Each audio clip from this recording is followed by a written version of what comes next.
nanti jelasin.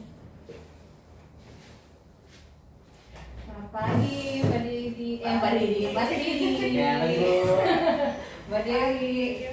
Ya, ini kita berkumpul untuk men-sharingkan tentang hasil pelatihan MTBS saya minggu yang lalu ya. Nah, MTBS ini itu tujuannya supaya kita punya acuan untuk penanganan pada bayi atau balita sakit supaya sesuai dengan pedoman. Nah, ini ada buku bagannya. Jadi kalau kita melakukan MTBS itu kita tidak usah merasa malu menggunakan buku ini depan pasien sih, karena memang kita nanti langkah-langkahnya sesuai dengan langkah-langkah yang ada di buku bagan ini. Nah, apa sih yang MTBS itu? MTBS itu manajemen terpadu balita sakit. Nah, ada MTBM, manajemen terpadu bayi muda. Jadi nanti ada formulirnya. Kalau MTBS itu formulirnya itu untuk anak di umur di atas 2 bulan sampai 5 tahun. Kalau MTBM itu untuk di bawah 2 bulan. Nanti beda dia isinya. Nanti ini formulirnya ya. Kalau ini buku bagannya.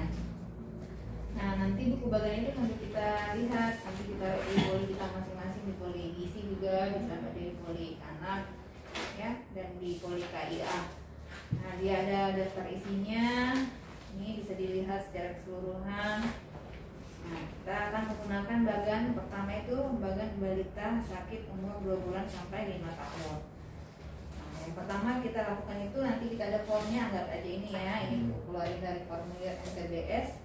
Nah, formnya ini kita akan melengkapi mulai dari identitasnya, tanggal kunjungan, misalnya hari ini baru pertama kali datang anaknya, kita isi lengkap tanggal kunjungan. Itu identitas anak ya? Ya, ini untuk identitas anak, kita lengkapi alamat, nama anak, nama ibu, umurnya. Kalau di MTBS dia tahun dan bulan, kalau MTBM nanti kita lihat ada minggu dan hari. Berat badannya juga dilengkapi, panjang badan, tinggi badan, lila, terus lingkar kepala, apakah suhunya tinggi atau enggak, nanti ditulis semua, dilengkapi semua ini. Termasuk dicentang kunjungan pertama. Jadi kalau ini ditulis, kalau yang kayak kunjungan dicentang ya. Kalau daerah endemis malaria dicentang ya atau tidak. Nah, setelah identitas dilengkapi, maka kita akan mengisi secara penilaian dan klasifikasi dulu. Jadi masuk dalam ini namanya penilaian. Kita lihat bagannya ya, penilaian. Nah, ini kan kita lihat di formulir ada di sini tanyakan. Jadi kita membiasakan diri untuk melakukan dari urutan runut dari atas ke bawah, baru kiri ke kanan, tapi sesuai dengan setiap langkah. Misalnya nih, pertama memeriksa tanda bahaya umum dengan SAGA, Sistem Assessment Gawat Anak. SAGA ini MTBS yang terbaru tahun 2022. Sebelumnya mungkin teman-teman pernah ikut yang dulu, itu belum ada SAGA-nya. Ini yang terbaru, sudah ada di formulir, ada juga di buku MTBS yang terbaru ini. Nah, kita lakukan tanyakan pertama secara umum, apakah misalnya apakah tidak bisa minum atau menyusu. Kalau ada tidak bisa minum, kita lingkari. Kalau enggak, kalau ada keluarnya pasien kita lingkari kata-kata ini ya. Kalau enggak ada, dilewati. Yang kedua, apakah, jadi berunut atas ke bawah, seperti itu ya. Apakah muntah, apakah kejang. Baru setelah itu penampilannya, terlihat kejang atau tidak interaksi, gelisah, pandangan kosong atau tidak bersuara. Baru usaha nafas, tarikan dinding. Pokoknya kalau ada ini dilingkari dengan sirkulasinya pucat atau gambaran yang lainnya putih semar merata. Nah, setelah itu dari penilaian asesmen gawat anak, kita melangkah ke langkah selanjutnya, apakah anak batuk dan atau sukar bernafas. Kalau misalnya yang ini, kasus ini, dia berapa hari? Nah, kita isi di sini angkanya, misalnya 1 hari. Dan ada batuk, kita centang di kata iya. Kalau anak tidak batuk, kita centang di kata tidak. Kemudian nanti kita ukur berapa hitungan nafas dalam 1 menit, berapa kali. Kita isi berapa kali, misalnya 42 kali. Apakah nafasnya cepat? Kalau cepat kita lingkari, kalau enggak dilewati. Apakah ada tarikan dinding dada? Ada wheezing? Nah, kita nanti ukur berapa saturasi oksigen, kita isi angkanya.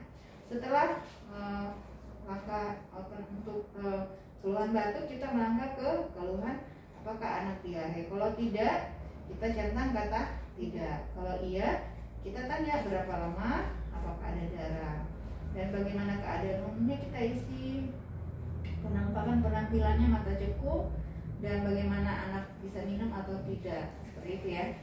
Nah, setelah masuk di situ, oh iya maaf tadi saya lupa ini klasifikasi langsung ya. Sorry.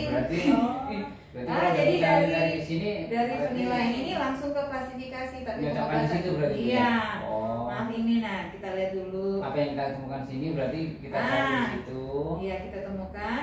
Kita tulis misalnya tadi ini tidak nggak ditemukan tanda-tanda gitu. gawat, kita tulis sesuai di keadaan ini, bagannya ini gejala dan tandanya tidak ada gejala, kita tulis klasifikasinya stabil. Nah, ya tulis di klasifikasi. Berarti kalau kita nemuin di sini berapa biji atau berapa keluhan atau berapa tanda gejala, berarti kita cocokkan di sini. Misalnya dia tidak mau menyusu, atau ditemukan kejang. Nah, berarti ada tanda bahaya, kita masuk klasifikasi ini. Penyakit sangat berat. Nah, penyakit sangat berat berarti tanda merah itu biasanya perlu rujuk segera. Nanti kita lihat setelah itu. Nah, setelah klasifikasi kita turun lagi ke penilaian yang kedua tadi, batuk. Habis itu kita buat lagi klasifikasinya sesuai dengan bagan ini, batuk. Nah, misalnya tadi nafasnya 42 kali, terus ada nafasnya cepat, ya. Kan normalnya misalnya umur 2 bulan 2 bulan sampai 12 tahun biasanya berapa? 12 bulan. Kalau 12 bulan sampai 5 tahun 40 kali. Nah, kalau tadi ini dia umurnya misalnya 2 tahun, berarti lebih dari 40 nafas cepat. Nah, kita nanti masuk ke kategori klasifikasinya pneumonia. Kita tulislah pneumonia di sini. Nah, setelah klasifikasi batuk, kita turun lagi ke langkah yang selanjutnya, diare. Kita tanyakan, nah ini kita buka juga bagan diare. Kita tanyakan, misalnya kalau tidak ada, berarti kita conteng kata tidak, kita langsung ke bawah, jadi dikosongkan aja. Nah, kalau nggak ada, kalau nggak ada kan kita kosongkan aja. Macam-macam Iya, nggak usah tulis lagi apa-apa, kan memang nggak ada di sini bagannya nih. Nggak ada keluhan lah Nggak ada ya. ya. Nah, setelah dari diare kita masuk ke pertanyaan, apakah anak demam? Ini, apakah anak demam? Nah, itu tapi itu nanti ya, selesai ini aja dulu ya. Oh, di ini aja ya. awalnya kita fokus ini dulu ya. Iya, yang itu dulu. Nanti setelah ini baru kita lanjutkan lagi ya nanti. Siap. Ya. Baiklah, ada yang mau ditanyakan Mas Didi atau Mbak Dewi? Sementara cukup. Nanti kalau bingung tanya. Oh ya, pokoknya ikut bagan ini aja sebenarnya ya, dari kiri ke kanan, atas ke bawah ya. Oke, terima kasih. Terima kasih, Bu.